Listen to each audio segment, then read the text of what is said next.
59 members ഉള്ള ഒരു വലിയ ഗ്രൂപ്പായിട്ട് ഇന്ന് പവർ ക്രിക്കറ്റ് ക്ലബ്ബ് സെക്കൻഡുകൾ വെച്ച് നമുക്ക് ഓരോ മാർഗനിർദ്ദേശങ്ങൾ തന്നുകൊണ്ട് വേദിയിലേക്ക് സ്വാഗതം ചെയ്യുന്നു.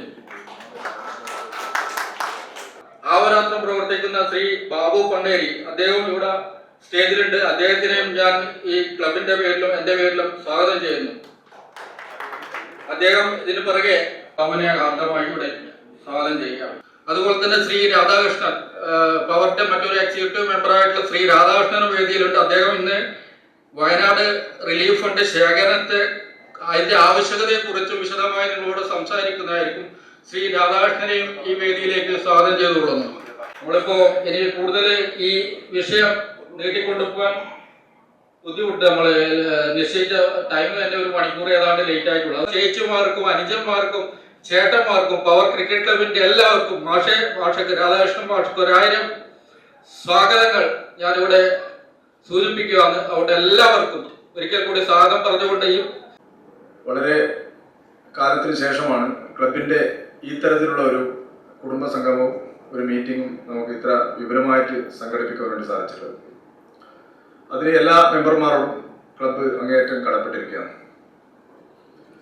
ഏകദേശം നമ്മുടെ ക്ലബിന്റെ ചരിത്രം എന്ന് പറഞ്ഞാൽ 1988 മുതൽ തുടങ്ങിയിട്ടുള്ള ഒരു ക്രിക്കറ്റ് കളിയുടെ തുടങ്ങി അതിന്റെ കൂട്ടായ്മ കുറെ കാലം മയിലും ചെക്കേടകോ പരിസരത്തൊക്കെ ക്രിക്കറ്റ് കളിച്ചു നടന്ന ഒരു പറ്റം അന്നേരമുള്ള ചെറുപ്പക്കാരുടെ ഒരു കൂട്ടായ്മയുടെ ഭാഗമായിട്ടാണ് പവർ ക്രിക്കറ്റ് ക്ലബ്ബ് രൂപം കൊണ്ടിട്ടുള്ളത്.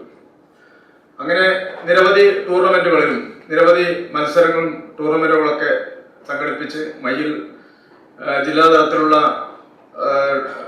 സ്റ്റിച്ച് ബോൾ ടൂർണമെന്റ് ഏകദേശം 11 വർഷത്തോളം തുടർച്ചയായി നടത്തുകയും, എന്നാൽ ആ ഒരു കാലഘട്ടം കഴിഞ്ഞതിന് ശേഷം പിന്നീട് അങ്ങോട്ട് പലരും ജോലി സംബന്ധമായും പഠന സംബന്ധമായിട്ടുള്ള വിദേശത്തും സ്വദേശത്തും നിരവധി സ്ഥലങ്ങളിലേക്ക് ചേക്കേറിയതിന്റെ ഭാഗമായിട്ട് ഈ ഒരു കൂട്ടായ്മ ഉണ്ടെങ്കിലും ആ കളിയൊക്കെ നഷ്ടപ്പെട്ടു. പിന്നെ പുതിയ ജനറേഷൻ വന്നു, പുതിയവർ ആ കളിയിൽ ഏറ്റെടുത്തു. അങ്ങനെ പലരും ഇന്ന് നമ്മുടെ ഈ കൂട്ടത്തിൽ കാണുന്ന എല്ലാവരും ആ ഒരു കാലഘട്ടത്തിൽ കൂട്ടായ്മയിലൂടെ വന്ന ആൾക്കാരാണ്. വേദിയിൽ ഇരിക്കുന്നവരായാലും ഇവിടെയുള്ളവരും. അപ്പൊ അത്തരം കൂട്ടായ്മ നിലനിന്ന് പോകുമ്പോൾ കോവിഡിന്റെ ആ ഒരു കാലഘട്ടത്തിലാണ് നമ്മുടെ വീണ്ടും ഈ ഒരു ക്ലബ്ബ് ശക്തിപ്പെടുന്നത്. അങ്ങനെ ഒരു പല രാജ്യങ്ങളിലായിട്ടുള്ള 47ഓളം പേരെ സന്തോഷിന്റെ നേതൃത്വത്തിൽ അതിനെ കൂട്ടിയിണക്കിക്കൊണ്ട് ഒരു വാട്സപ്പ് കൂട്ടായ്മ ഉണ്ടാക്കി. അങ്ങനെ ആ കൂട്ടായ്മ വഴി ഈ 47 ആളിൽ ഏകദേശം മയ്യില് ആ സമയത്ത് ഒരു 10-15 ആൾക്കാർ മാത്രമേ ഉള്ളൂ. ബാക്കി എല്ലാവരും ഗൾഫ് മേഖലകളിലും വിദേശത്തൊക്കെ ആയിട്ടുള്ളത്. അപ്പൊ ആദ്യമായിട്ട് നമ്മൾ ആ കോവിഡ് കാലത്ത് ചെയ്തെന്ന് വെച്ചാൽ നമ്മൾ ഈ 10-47 ആളും കൂടിയിട്ടൊരു ഷോർട്ട് ഫിലിം, അതായത് ഓരോ സ്ഥലത്ത് നിന്നും ഓരോ ആൾക്കാർ അവരവരുടെ ഏരിയയിൽ വെച്ച് ഷൂട്ട് ചെയ്തുകൊണ്ട് അതിനെ കോർത്തിണക്കിക്കൊണ്ട് അതില് ചെറിയ കുട്ടികൾ മുതൽ 95 വയസ്സുള്ള ആൾക്കാർ വരെ അഭിനയിച്ച ഒരു ഷോർട്ട് ഫിലിമായിരുന്നു. അതിന്റെ കാര്യങ്ങളൊക്കെ എന്റെ എഡിറ്റിങ്ങും കാര്യങ്ങളൊക്കെ അതിന്റെ വിജയത്തിനെ പ്രത്യേകിച്ച് ശ്രീ അജയനായിരുന്നു. അജയന്റെ നേതൃത്വത്തിലായിരുന്നു ആ ഷോർട്ട് ഫിലിമിന്റെ നിർമ്മാണമൊക്കെ നടന്നത്.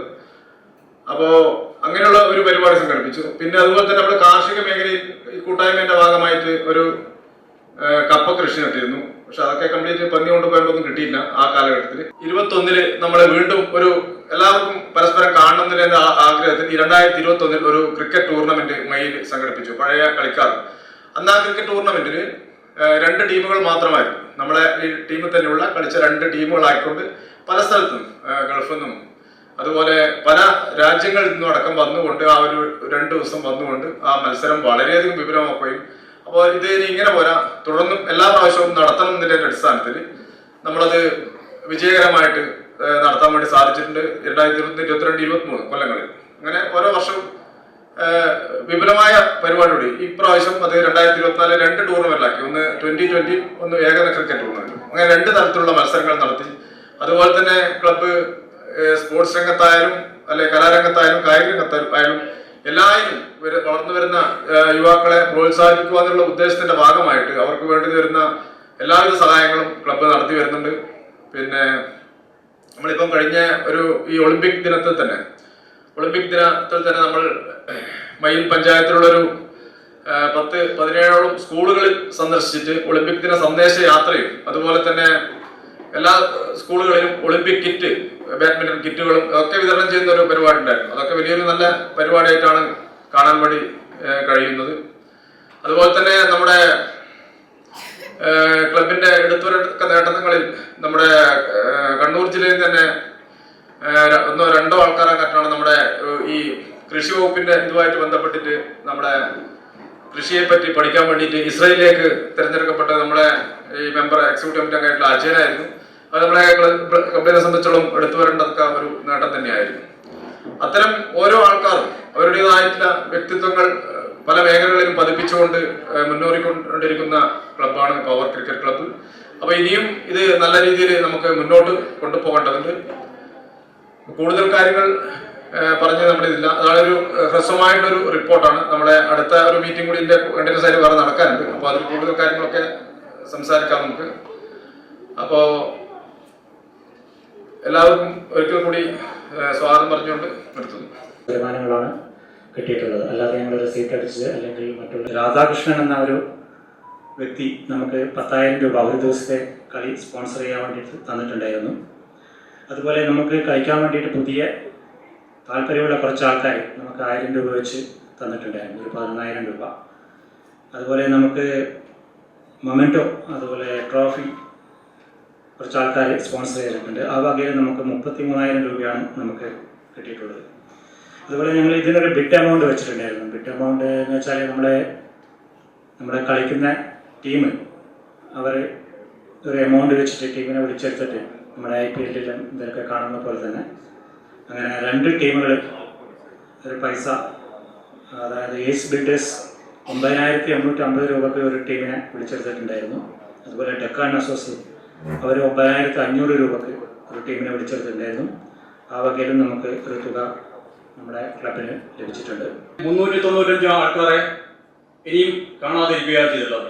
അപ്പോൾ ഈ സംഭവമാണ് ഇപ്പോൾ നിലവിലുള്ള സ്റ്റാറ്റസ് ആയിട്ട് നമുക്ക് ഏകദേശമായ ഒരു രൂപമായിട്ട് നമുക്ക് കാണാൻ പറ്റുന്നത്. ഏകദേശം 2,303 ആള് 17 ക്യാമ്പുകളിലായി ഇപ്പോൾ നിലനിൽക്കുന്നുണ്ട്.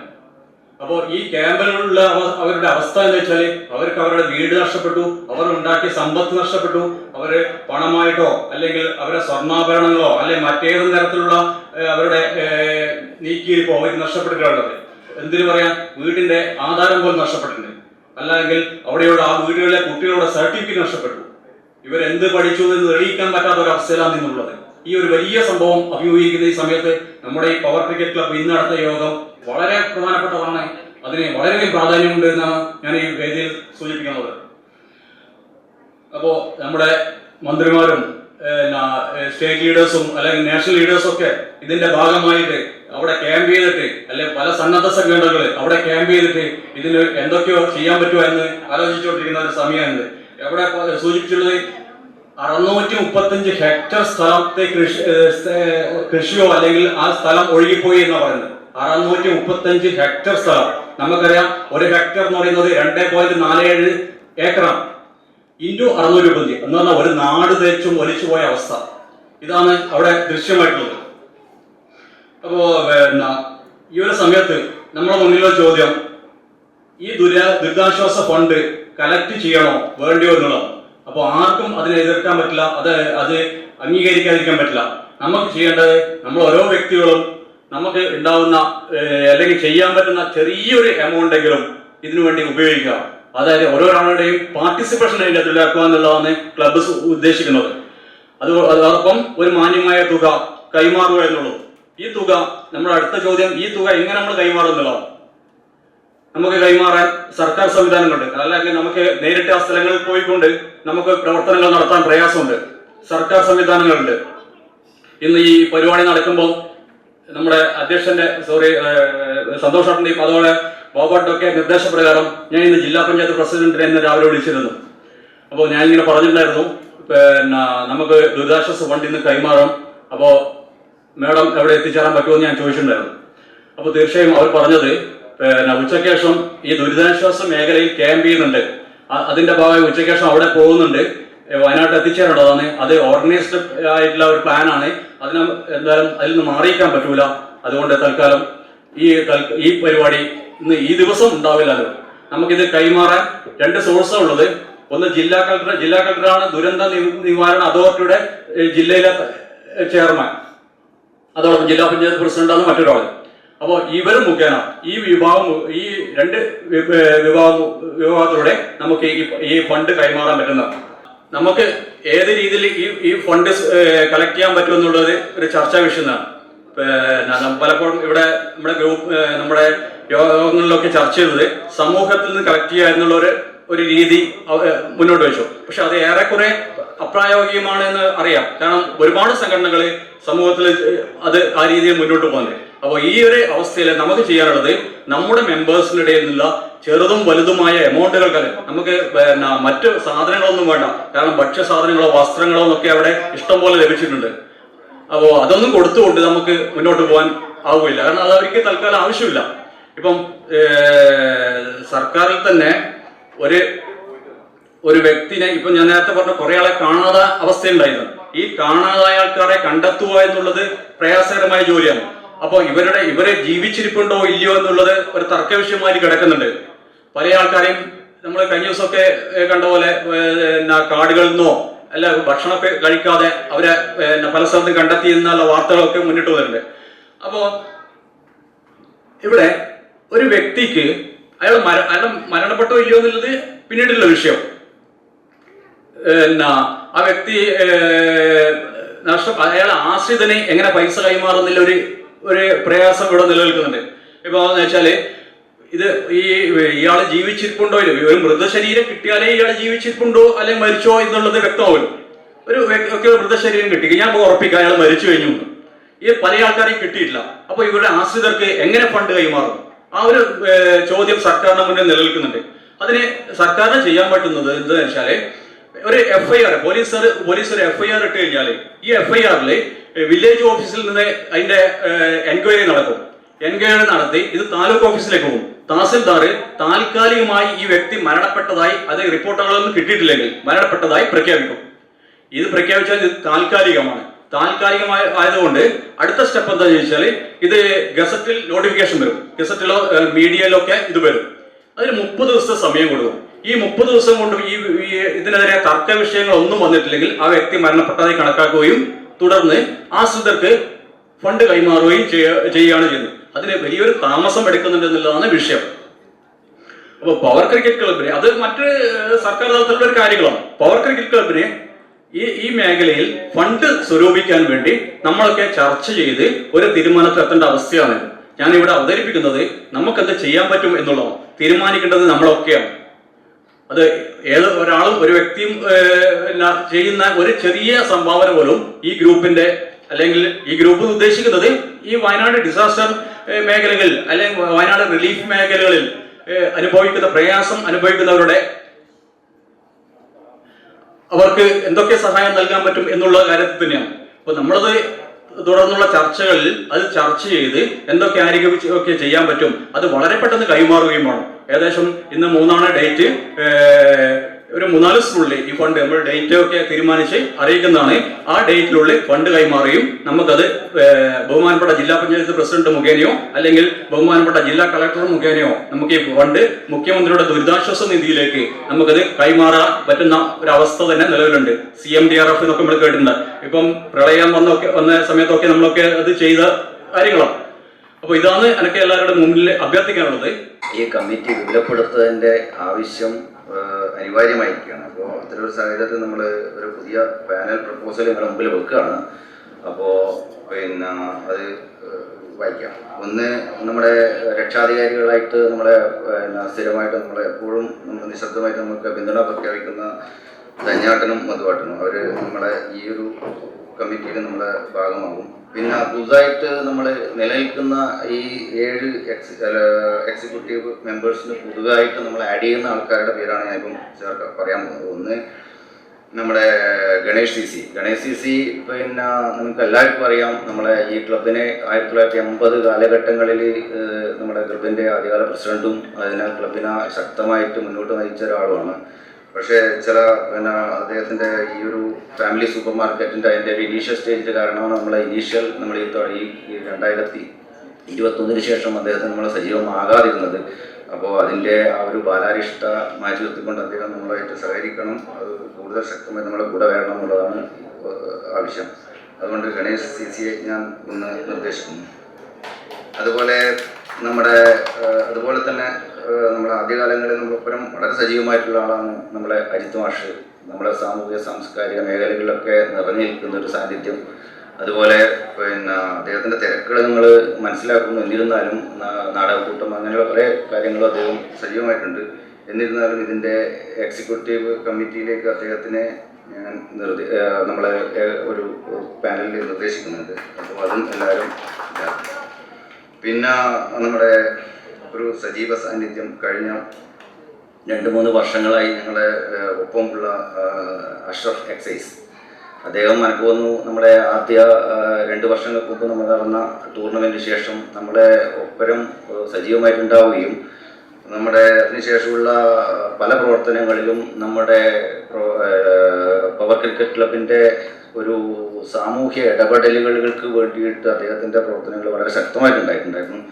മാത്രമല്ല നമ്മുടെ വിമുക്തിയുടെ നേതൃത്വത്തിലും അതിൻ്റെ സഹകരണത്തോടു കൂടി പവർ ക്രിക്കറ്റ് പ്രവർത്തനങ്ങൾ കുറച്ചും കൂടി വിപുലപ്പെടുത്താനും നമ്മുടെ മാധ്യമങ്ങളിലേക്കും നമ്മുടെ എല്ലാ കാര്യങ്ങളിലും ഇടപെടാൻ അദ്ദേഹം സഹായിച്ചിട്ടുണ്ട്. പക്ഷേ കഴിഞ്ഞ 1 വർഷം അദ്ദേഹത്തിൻ്റെ പ്രവർത്തനം കുറച്ച് നിർജ്ജീവമാകുന്നു എന്നുള്ളൊരു വസ്തുത അവിടെ കാണിക്കുന്നുണ്ട്. എന്നിരുന്നാലും അദ്ദേഹത്തിൻ്റെ പുതിയ പാനലുകൾ വരുന്നതോടുകൂടി അദ്ദേഹത്തിൻ്റെ പ്രവർത്തനങ്ങൾ കൂടുതൽ ശക്തമാക്കാൻ പറ്റും. അദ്ദേഹം നമ്മുടെ ഈ പവർ ക്രിക്കറ്റ് ക്ലബിൻ്റെ ആ ഒരു ഉയർച്ചയ്ക്ക് അദ്ദേഹത്തിൻ്റെ സംഭാവനകൾ നന്നായിട്ട് ചെയ്യാൻ പറ്റുമെന്ന് പ്രതീക്ഷിക്കുന്നു. ബാങ്ക് ശരത്തും അതുപോലെ നമ്മുടെ അബ്ദുള്ള ഫയറിൻ്റെ അവർ രണ്ടാളും കഴിഞ്ഞ 1 വർഷം അവർ ചെയ്ത പല പ്രവർത്തനങ്ങളും, അവർ നേതൃത്വം വഹിച്ച പല പ്രവർത്തനങ്ങളും വളരെ ശ്ലാഘനീയമാണ്. ഒന്ന് നമ്മുടെ നോമ്പുതുറയായിട്ട് ബന്ധപ്പെട്ട കാര്യങ്ങൾ അവരുടെ നേതൃത്വത്തിലാണ് ഇത് നടന്നത്. അതുപോലെ നമ്മുടെ കഴിഞ്ഞൊരു കുടുംബസംഭവം അതിലുള്ള ഒരു സംഭവം നമ്മുടെ മലപ്പട്ടത്ത് നടത്തിയിട്ടുണ്ടായിരുന്നു. അതിൻ്റെയൊക്കെ ചുക്കാൻ പിടിക്കുകയും അതിൻ്റെ ശക്തമായിട്ട് അത് വിജയിപ്പിക്കാനുള്ള പ്രവർത്തനങ്ങളുടെ ഭാഗമാവുകയും ചെയ്ത അവരെയും ഞാൻ ഈ ഒരു പാനലിലേക്ക് നിർദ്ദേശിക്കുന്നുണ്ട്. ഭാവി കാര്യങ്ങളൊക്കെ ഒരു പുതിയ എക്സിക്യൂട്ടീവ് കമ്മിറ്റി ഉണ്ടാക്കിയിട്ടുണ്ട്, അവർ തീരുമാനിക്കണം പുതിയ കാര്യങ്ങൾ. അപ്പൊ നിർദ്ദേശങ്ങൾ എന്നുള്ള രീതിയിൽ നമുക്ക് എടുക്കാം. മയിലിലെ പിന്നെയുള്ള കേരളോത്സവത്തിലുള്ള എല്ലാ പരിപാടികളിലും പങ്കെടുക്കുന്ന ഒരു ഇതിലായിരുന്നു സന്തോഷം നേതൃത്വത്തിൽ. പക്ഷെ ഇപ്പൊ സന്തോഷമുണ്ട്, കാരണം നമ്മൾ അന്നത്തെ ഒരു ക്ലബ് അല്ല ഇത്. നമ്മളിതാ ഈ കാണുന്ന മുഖങ്ങളിൽ കുറച്ച് ആൾക്കാർ മാത്രമേ 10-20 ആൾക്കാർ മാത്രം ഉണ്ടായിരുന്ന ഒരു കാലഘട്ടത്തിൽ നോക്കിയേ ഇത്രയും ആൾക്കാരുള്ള വലിയൊരു കൂട്ടായ്മയായി വളർന്നു വന്നു. പല രീതിയിലുള്ള വ്യത്യസ്തമായ പല പ്രവർത്തനങ്ങളാണ് ഇപ്പം നടന്നുകൊണ്ടിരിക്കുന്നത്. അന്നത്തെ പോലെ തന്നെ പല വ്യത്യസ്തമായ, അതായത് ഒരുപാട് പല മേഖലയിലുള്ള ഒരുപാട് ആൾക്കാർ ഇതിലേക്ക് കടന്നു വരുന്നതുകൊണ്ട് തന്നെ പല രീതിയിൽ വ്യത്യസ്തമായ പ്രവർത്തനങ്ങളും ഇവിടെ സംഘടിപ്പിച്ചുകൊണ്ടിരിക്കുന്നുണ്ട്. ഏതായാലും നമ്മളൊരു ഭാവി പ്രവർത്തനങ്ങൾ നല്ല ഉഷാറായി, കാരണം ഈ ഒരു കൂട്ടായ്മയും ആൾക്കാരും വലിയൊരു ഇതും ഉണ്ടെങ്കിൽ തന്നെ നമുക്ക് ഇനിയും പവർക്രിക്കറ്റിന്റെ വലിയൊരു രീതിയിലേക്ക്, അതായത് കണ്ണൂർ ജില്ലയിലും കേരളത്തിൽ തന്നെ അറിയുന്ന രീതിയിലുള്ള ഒരു വലിയൊരു ക്ലബ്ബാക്കി മാറ്റാൻ നമുക്ക് കഴിയും. പിന്നെ നമുക്കിപ്പം വേണ്ടത് എനിക്ക് തോന്നുന്നില്ല, ഒരു നിർദ്ദേശം മാത്രമാണ്. നമ്മളിപ്പോൾ ഈ ചെറിയ ഒരു ആൾക്കാർക്കുള്ള കൂടുതൽ ആൾക്കാരെ നമ്മൾ ക്ലബിലേക്ക്, അതായത് 15-18 ആ ഒരു റേഞ്ചിലുള്ള കുട്ടികളെ കൊണ്ടുവന്നിട്ട് അവർക്ക് കൂടുതൽ പ്രാക്ടീസ് കൊടുത്തുകൊണ്ട് അവരെ നമുക്ക് ജില്ലാ തലത്തിലും സംസ്ഥാന തലത്തിലും ദേശീയ തലത്തിൽ തന്നെ കൊണ്ടുവരുന്ന രീതിയിലുള്ള താരങ്ങളെ ഉണ്ടാക്കിയെടുക്കാൻ വേണ്ടിയിട്ടുള്ള ഒരു പ്ലാനിങ്ങാണ് നമുക്ക് ആവശ്യം. ഇപ്പം ഞാൻ മനസ്സിലാക്കുന്നത് ഇത്രയും വലിയ, അതായത് 80-ന്റെ ലാസ്റ്റ്, അതായത് അവസാന കാലഘട്ടത്തിൽ ചെക്കിയാട്ട് കേന്ദ്രീകരിച്ച് ആരംഭിച്ച ഈ പവർ ക്ലബ്ബ് ഇന്ന് 70ഓളം സജീവമായിട്ട് ക്രിക്കറ്റ് കളിക്കുന്ന മെമ്പേഴ്സുള്ള ഒരു ക്ലബ്ബായിട്ട് മാറിയിട്ടുണ്ട്. ഈ ക്രിക്കറ്റ് ക്ലബ്ബ് എന്ന് പറയുന്നത് ഒരുപാട് മേഖലയിൽ, നേരത്തെ റിപ്പോർട്ടിൽ പറഞ്ഞിട്ടുണ്ട്, ഒരുപാട് മേഖലയിൽ വെറും ക്രിക്കറ്റിന്റെ കാര്യത്തിൽ മാത്രമല്ല, മയിൽ പ്രദേശത്തെ പല മേഖലകളിലും സജീവ സാന്നിധ്യമാകുന്നുണ്ട് പണ്ണേരി ബാബുവിന്റെ നേതൃത്വത്തിൽ. അതിൽ ഒരുപാട് ജനങ്ങളുടെ സംസാരവുമാകുന്നുണ്ട്. അപ്പം നമ്മളെ സംബന്ധിച്ചോളം ഈ പവർ ക്ലബ്ബ് കുറച്ചും കൂടി എന്ന് വെച്ചാൽ മറ്റുള്ള മേഖലയിൽ പ്രവർത്തിക്കുന്നതോടൊപ്പം പുതുതലമുറയെ, ഗണേശേട്ടൻ പറഞ്ഞതൊക്കെ ഒരുപാട് തലമുറയിലുള്ള കുട്ടികൾ ഈ ക്രിക്കറ്റിലും കളിക്കാൻ അല്ലെങ്കിൽ മറ്റുള്ള ഗെയിംസിനും താല്പര്യമുള്ള ഒരുപാട് കുട്ടികളുണ്ട്. അതിനനുസരിച്ചിട്ടൊരു നല്ലൊരു ക്രിക്കറ്റ് ഗ്രൗണ്ട് മയിലിനെ സംബന്ധിച്ചോളം നമുക്കുണ്ട്. അത് ഒരുപാട് മോഡേണൈസേഷൻ ചെയ്തുകൊണ്ടിരിക്കുന്ന കാലഘട്ടത്തിലാണ് ഇപ്പോൾ നടന്നുകൊണ്ടിരിക്കുന്നത്. അപ്പം പവർ ക്ലബ്ബ് അങ്ങനെയുള്ള എല്ലാ മേഖലകളിലും നമ്മുടെ സജീവ സാന്നിധ്യം ഉണ്ടാക്കുന്നുണ്ട്. കൂടുതൽ ഉണ്ടാക്കണം എന്നാണ് പറയുന്നത്. ഇപ്പം മയിലിനെ സംബന്ധിച്ചോളം ഗ്രൗണ്ടിൽ ഒരു ഇൻഡോർ സ്റ്റേഡിയം വരുന്നുണ്ട്.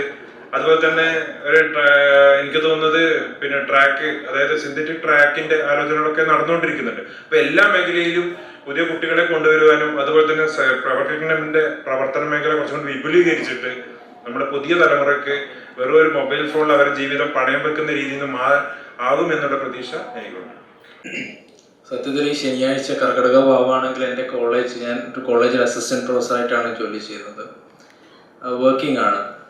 പക്ഷെ 2 ദിവസം മുന്നേ ബാബുവേട്ടൻ വിളിച്ച് ഇങ്ങനെ ഒരു പരിപാടിയെ പറ്റി പറയുമ്പോഴാണ് സത്യത്തിൽ ഞാൻ ഈ പരിപാടിയെ പറ്റി അറിയുന്നത്. 2 ദിവസമേ ആയുള്ളൂ. അപ്പോൾ തന്നെ ഒരു തീരുമാനം എടുക്കുകയാണ്, ശനിയാഴ്ച ഉച്ചയ്ക്ക് ലീവ് എടുത്തിട്ട് വരണം എന്നുള്ളൊരു തീരുമാനം എടുത്തിട്ടാണ് ഞാൻ ഒരു 12 മണിയുടെ എക്സ്പ്രസ്സിന് ഇങ്ങോട്ട് വരുന്നത്. ഇതിന് കാരണം ഒരു 4 വർഷമായിട്ട് അല്ലെങ്കിൽ 2-3 വർഷമായിട്ട് പവർ ക്രിക്കറ്റ് ക്ലബ്ബ് എന്ന് പറയുന്നത് നമ്മുടെ ഒരു എന്താ പറയുക, മറ്റൊരു കുടുംബം എന്ന് പറയുന്ന പോലെയാണ്.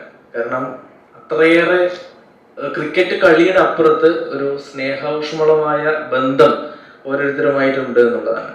അപ്പൊ ക്രിക്കറ്റ് കളി എന്നുള്ളതിനപ്പുറത്ത് പവർ ക്ലബ്ബ് നമ്മുടെയൊക്കെ ജീവിതത്തിന്റെ ഭാഗമായിരിക്കുന്നു. അതുകൊണ്ടാണ് എന്തായാലും ഈ ഒരു പരിപാടിയിലേക്ക് പങ്കെടുക്കണം എന്ന് കരുതിയിട്ട് ഓടിയെത്തിയത്. എല്ലാ പരിചിത മുഖങ്ങളെയും അല്പം പരിചിതമില്ലാത്ത മുഖങ്ങളും ഇക്കൂട്ടത്തിലുണ്ട്. എല്ലാവരെയും കാണാൻ സാധിച്ചുള്ള സന്തോഷം അറിയിക്കുകയാണ്. പ്രത്യേകിച്ച് റിപ്പോർട്ടിനെ പറ്റിയൊന്നും പറയേണ്ടതില്ല. കാരണം നമ്മൾ നിരന്തരം വാട്സാപ്പ് ഗ്രൂപ്പുകളിലും ഫേസ്ബുക്കിലും ഒക്കെ കാണുന്നതാണ് പവർ ക്ലബ്ബ് ക്രിക്കറ്റ് മേഖലയിലും അതുപോലെ തന്നെ പൊതു സമൂഹത്തിൽ ഇടപെട്ട് ചെയ്യുന്ന ഓരോരോ പ്രവർത്തനങ്ങളെ പറ്റി വളരെയേറെ ശ്ലാഘനീയമാണ്. തുടർന്നും ഇത്തരം പ്രവർത്തനങ്ങൾ പവർ ക്രിക്കറ്റിന്റെ ഭാഗത്ത് ഉണ്ടാവട്ടെ. എല്ലാത്തിനും കൂടെയുണ്ട്. അടുത്ത ടൂർണമെന്റ് ഡിസംബറിൽ ഉണ്ടാവും എന്നുള്ള പ്രതീക്ഷയാണുള്ളത്. നമുക്കൊക്കെ സത്യത്തിൽ ക്രിക്കറ്റ് കളി ഒരു കോളേജ് കാലഘട്ടത്തിൽ അവസാനിച്ചതായിരുന്നു. പിന്നീട് വീണ്ടും ആ ഒരു സ്പിരിറ്റിലേക്ക് തിരിച്ചു വരാൻ സഹായിച്ചത് ഈ ഒരു കൂട്ടായ്മയാണ്. ഈ കൂട്ടായ്മയ്ക്ക് എല്ലാവിധ അഭിവാദ്യങ്ങൾ അർപ്പിച്ചുകൊണ്ട് എല്ലാവർക്കും സ്നേഹം നേർന്നുകൊണ്ട് നിർത്തുന്നു. എല്ലാവർക്കും നമസ്കാരം. ഞാൻ അഷ്റഫ്, മലപ്പട്ടാൻ്റെ വീട്.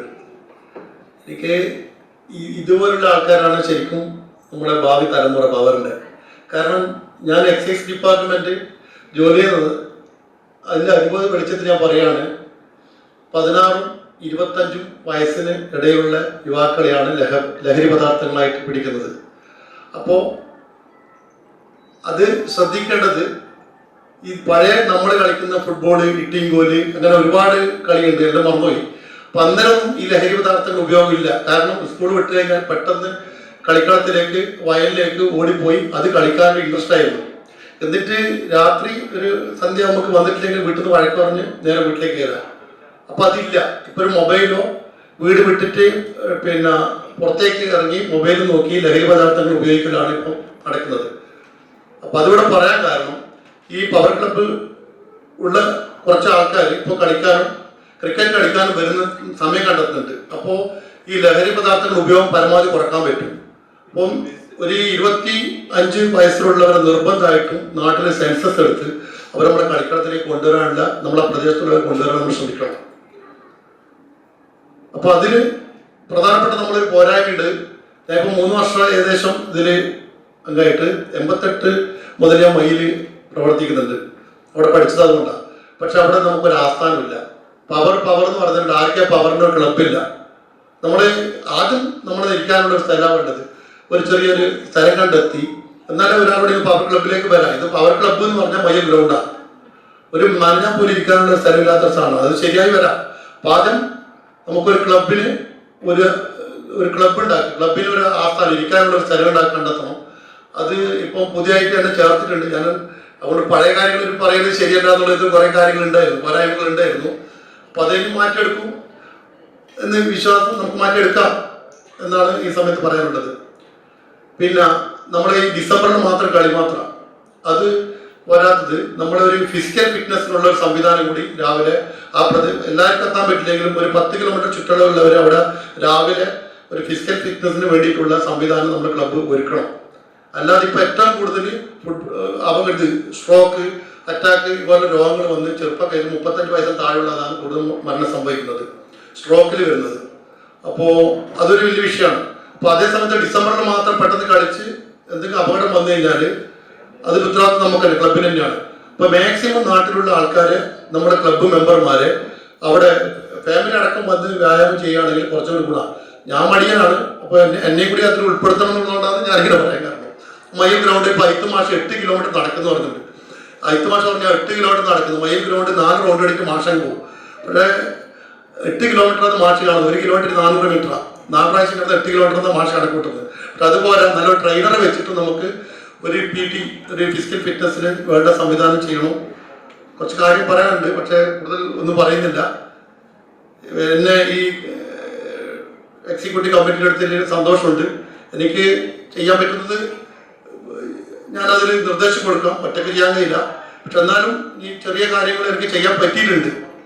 അപ്പോൾ ആ ഒരു സന്തോഷത്തിലാണ്. അപ്പോൾ കൂടുതലൊന്നും പറയുന്നില്ല. എല്ലാവർക്കും എൻ്റെ നമസ്കാരം. എൻ്റെ പേര് ഉണ്ണി, സ്ഥലം കൊല്ലമാണ്. പുംസാത്രായതേ ഇതി പുത്രഃ എന്നാണ്. അതായത് പിതാവിനെ അല്ലെങ്കിൽ മാതാപിതാക്കളെ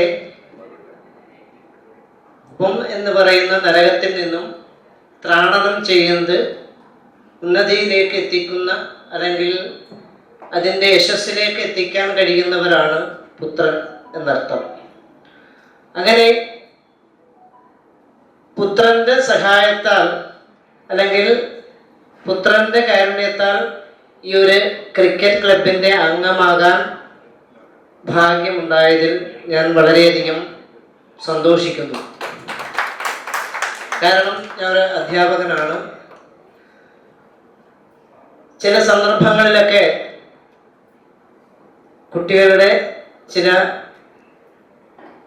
ദുശാഠ്യങ്ങളും അതുപോലെ തന്നെ ചില കളിയോടുള്ള അമിതമായ ആഗ്രഹമായിരിക്കാം അത് ചിലപ്പോഴൊക്കെ മാതാപിതാക്കളിൽ അല്ലെങ്കിൽ രക്ഷകർത്താക്കളിൽ ചില ബുദ്ധിമുട്ടുകൾ ഉണ്ടാക്കാറുണ്ട്.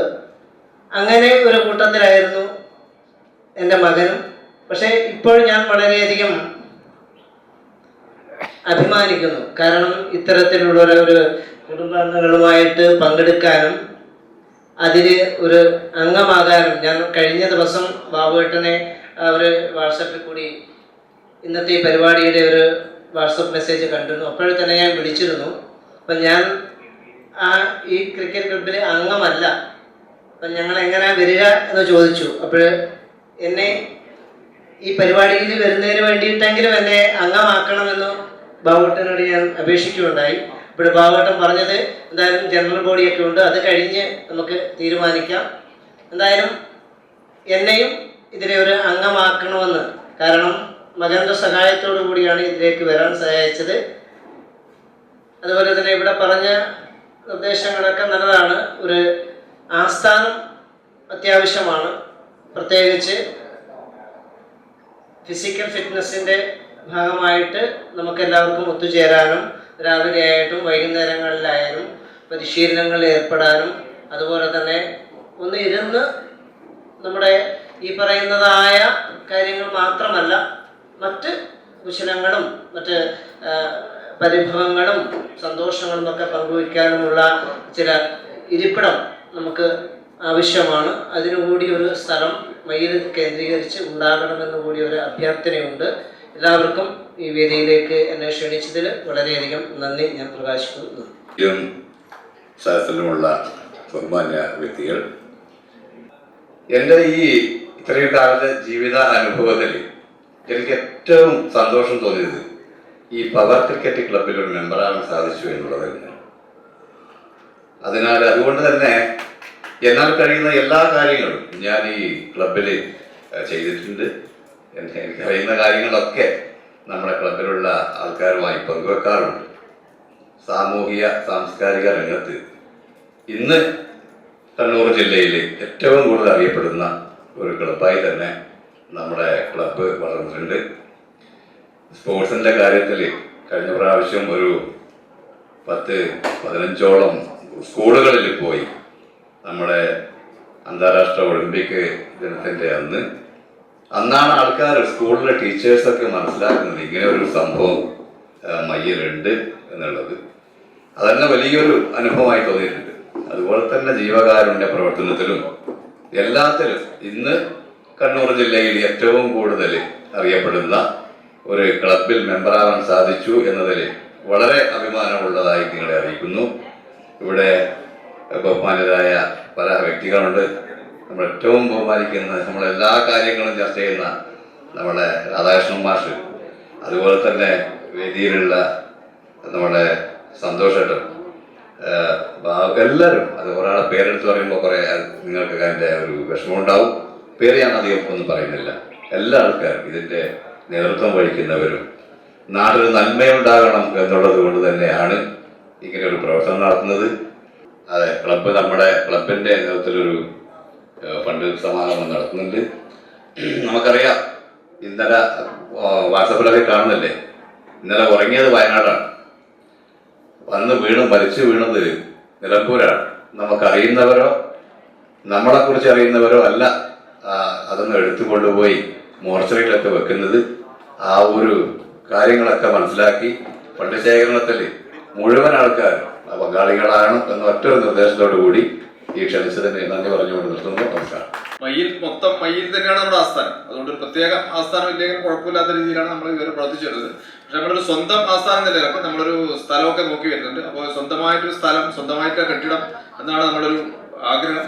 അത് സ്ഥാപിച്ച് ഒരു 2 വർഷത്തിനുള്ളിൽ തന്നെ അത് സാധിച്ചെടുക്കും. അതിൽ ഇതില്ല. അപ്പോൾ അതുപോലെ തന്നെ ഈ ലഹരിയുടെ ഉപയോഗം കുറക്കാൻ കുട്ടികളെ എങ്ങനെ പവറിൽ എത്തിക്കാം എന്നുള്ളതിനെ പറ്റി അസർപ്പ് പറഞ്ഞു. കുട്ടികൾക്ക് ഒരുപാട് കുട്ടികൾ വരുന്നുണ്ട്. ഇപ്പോൾ മാഷ് തന്നെ നേരത്തെ കൂടെ സൂചിപ്പിച്ചു. അപ്പോൾ മാഷ് തന്നെ ചില കാര്യങ്ങളൊക്കെ പറഞ്ഞിട്ടുണ്ടായിരുന്നു.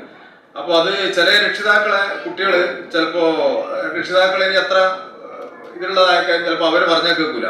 പക്ഷേങ്കിൽ ഈ നവനീതൊക്കെ കളിക്കാൻ വന്നത് നമ്മൾ എന്താണോ പറയുന്നത് അതുപോലെ അനുസരിക്കുന്ന ഒരു കുട്ടിയാണ് നവനീത്. എന്ത് കാര്യങ്ങളായാലും ചിലപ്പോൾ പഠിക്കേണ്ട കാര്യത്തിനായാലും പറഞ്ഞു കഴിഞ്ഞാൽ അത്രയോട് അനുസരിച്ചിട്ട് ചെയ്യുന്ന കുട്ടികളായിട്ട് കളിയിലും അതുപോലെ അത്രയും നല്ല കുട്ടികളാണ് അവരൊക്കെ.